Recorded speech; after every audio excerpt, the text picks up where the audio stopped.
Hello, ladies and gentlemen, this is Miss Skokin. We're back in chapter 12, all about circles, and this time we're in section 3, sector, area, and arc length.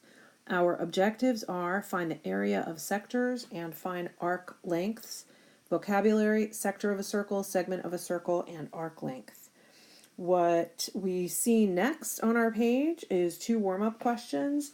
So I'm going to ask you to turn the video off and work on those 2 warm-up questions. Turn the video back on when you're ready to check your answers. See you back in a minute. There is a little correction to make on number 2. We're not finding the angle measure of arc UQ. We're actually finding the length of segment UQ. All right, if you had any trouble with these, definitely ask in class. And we are moving on. New vocabulary word.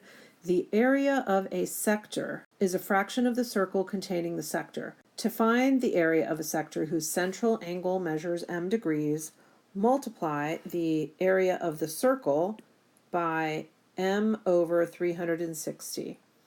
Even though this is a very formal explanation and very formal language, it is really not a complicated idea. Imagine we have a circle with center C and arc AB, and sector ACB, which is basically a piece of our pie. If the radius is some number r, then we can find the area of the whole circle by saying A is equal to pi r squared. But if we want the area of the sector, that's going to be pi r squared times whatever fraction of the circle is being used by the sector. In this example, let's say that our central angle is a 90-degree angle. What that means is we're going to have the area of the sector be pi r squared times 90 over 360. Now we can see from our circle that it's 1/4 of our sector is 1/4 of the entire circle. We can see from our fraction that we're multiplying the area of the circle by. 90 divided by 360 is also equal to 1/4. So the area of the sector is literally going to be the area of the circle times whatever fraction or whatever portion of the circle is taken up by the sector. Let's take a look at example 1 so we can have a slightly more interesting view of the area of a sector of a circle. In example 1, we want to find the area of the sector. We were going to give our final answers in terms of pi, also rounded to the nearest hundredth. We see in question A that we've got a shaded in sector with a central angle of 131 degrees. That means that this sector takes up 131 out of the total 360 degrees of the circle. We also have the radius given to us, 12 meters. So we're going to start out, as we always should, with our formula, a pi r squared m degrees over 360 degrees. And then we're going to plug in what we know, which is the radius of 12 meters, showing our units, and then 131, the degree measurement of the sector. Once we've done this much, the rest of it is really going to be calculator work, and we're going to have 52.4 pi square meters. That's, again, remember, the area of the sector. We're also, when we multiply that through, going to have A is equal to 164.62 square meters. So remember, what we found was the area of the gray shaded area, which is sector HGJ, and we have that center letter as the center of the circle, just as a quick reminder to that. Okay, let's take a look at example B, where we have a circle with center B, we have a shaded sector ABC, and we have an arc that measures AC, that measures 25 degrees. We know that that means that the central angle also measures 25 degrees. So we're going to set up using our formula, A equals pi r squared times m degrees over 360 degrees. Again, teaching you really good work habits for the entire remainder of your math career. Pi, our radius is 5 feet. We're going to square that, and then we have 25 degrees over 360 degrees. Once again, we're going to show our answer both ways. So we're going to have 1.74 pi square feet. We're also going to have 5.45 square feet. And we were asked to round to the nearest hundredth, and that is exactly what we've done. Let's take a look at example 2. A windshield wiper blade is 18 inches long. We're going to round to the nearest square inch, and what we want to find is the area covered by the blade as it rotates through an angle of 122 degrees. Now we know windshield wipers don't go all the way around in a circle. However, what we're going to do is we're going to mimic what's going on because we know that there is an area that the blade is rotating through. So here's the center of our circle, and we can think of the rotation of the windshield wiper as this 122 degree sector. What's the radius of this circle? It is the length of the windshield wiper blade, so 18 inches is the radius. Now we are ready to set this up using our formula. The area of a sector is pi r squared m degrees over 360 degrees. And we plug in.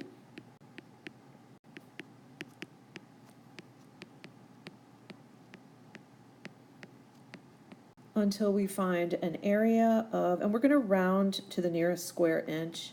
So our unrounded number, or I should say rounded to the hundredth, is going to be 344.95 square inches. So rounded to the nearest square inch, it's going to be 345 square inches. We've been talking about sectors of a circle. Let's now talk about segments of a circle. A segment of a circle is, if you can imagine the sector, if we draw a chord across from the end point to the end point and we subtract out the triangle, what's left over is called a segment. So a segment of a circle is a region bounded by an arc and its chord. The shaded region, the green region in the figure, is a segment. So this other graphic where it says area of a segment is exactly what I just described. You can see that the area of a sector minus the area of the triangle gives us the area of the segment. Like always, an example is going to help us to understand this relationship. So let's take a look at example 3 on the next page. In example number 3, we want to find the area of a segment. You can see in the diagram that we have a shaded gray area. That is our segment. And you can see the sector right here. That's the sector of the circle. Okay, we want to find the area of segment LNM to the nearest hundredth. Let's start by writing down the formula from the previous page. The area of a segment equals the area of the sector minus the area of the triangle. Let's see what information is given to us in the diagram. We know the length of the radius, it's 9 centimeters. We also know the chord measurement, and we know that we have a central angle that's equal to the chord angle, so we have 120 degrees in angle LNM. All right, let's see what we can start plugging in our formula. We know that the area of a sector is going to be pi r squared m degrees over 360 degrees. We've been using that one for a couple of different examples. We know the area of a triangle is 1/2 base times height.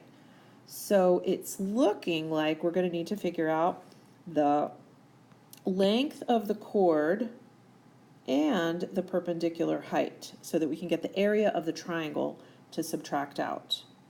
In order for us to figure out the information that we need, this perpendicular height of the triangle and the length of LM, segment LM, the chord, we're going to have to be math detectives. So let's figure out what we've got. We know we have a central angle LNM of 120 degrees. That means if I were to slice that in half or bisect the angle, I would have two 60-degree angles. Because I drew this perpendicular, we can look at this as if it were two right triangles. And not just any right triangles, but 30, 60, 90 triangles.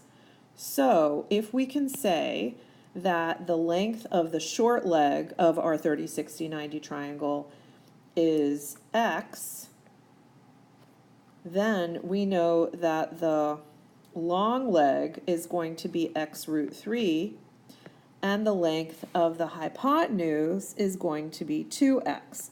That means 9 is equal to 2x, and x is equal to 4.5, or 9 divided by 2.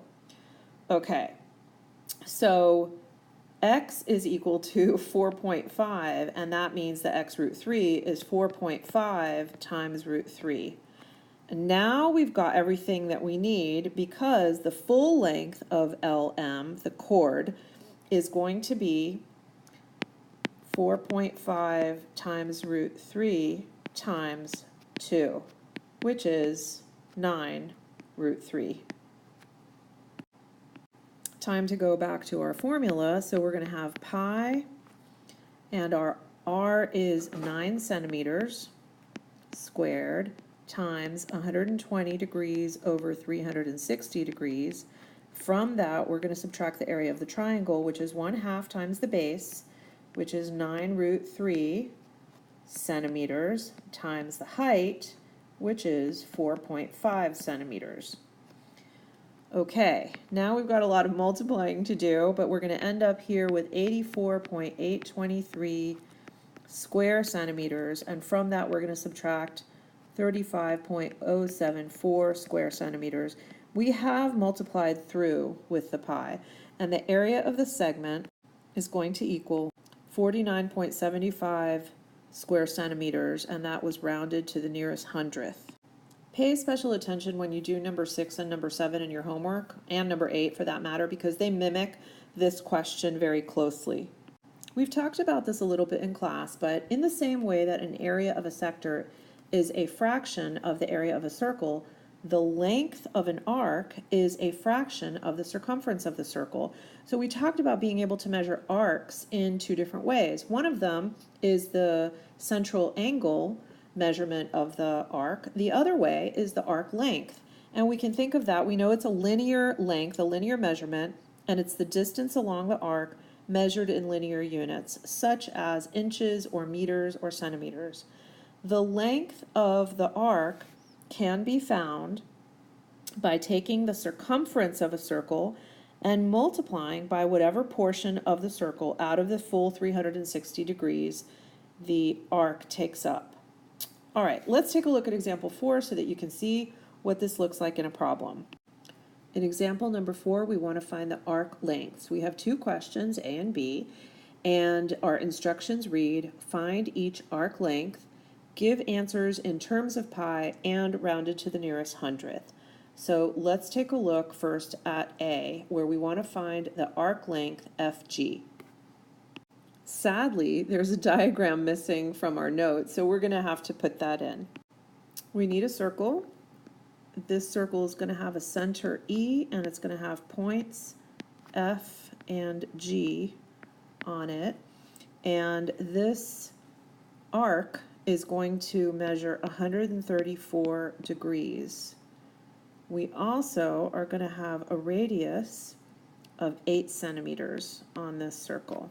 Okay, so what we want to find is the measure of arc FG. So I'm going to use L for length and the subscript of FG.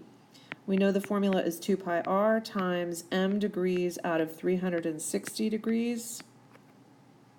And then we're going to plug in what we know. So 2 pi, 8 centimeters, m is 134, and that's going to be over 360 degrees. So our length of arc FG, when we multiply it all through, is going to be 5.96 pi centimeters. In problem B, we have an arc with measure 62 degrees in a circle with radius 2 meters. We always start with our formula. L is 2 pi r times this factor of m degrees over 360 degrees. The problem gave us everything we needed, so we're just going to plug in and then multiply through. And remember, we're giving our answer 2 ways, both in terms of pi and rounded to the nearest hundredth. I guess I didn't do that on the last question. We'll go back in a minute. In terms of pi, we'll have 0.69 pi meters. And when we multiply the pi through, we have 2.16 meters.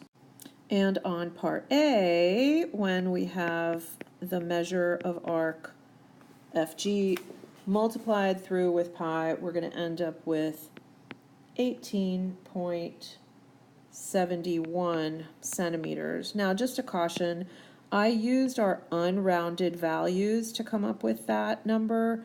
So if you got something slightly different, like 18.72, that's okay, don't worry about it. At that point, we're not supposed to use rounded numbers for further calculations, as we've talked about in class many, many, many times. But if you did for this example, it's not the end of the world. Just remember to keep them in mind for your test. That is it for this lesson.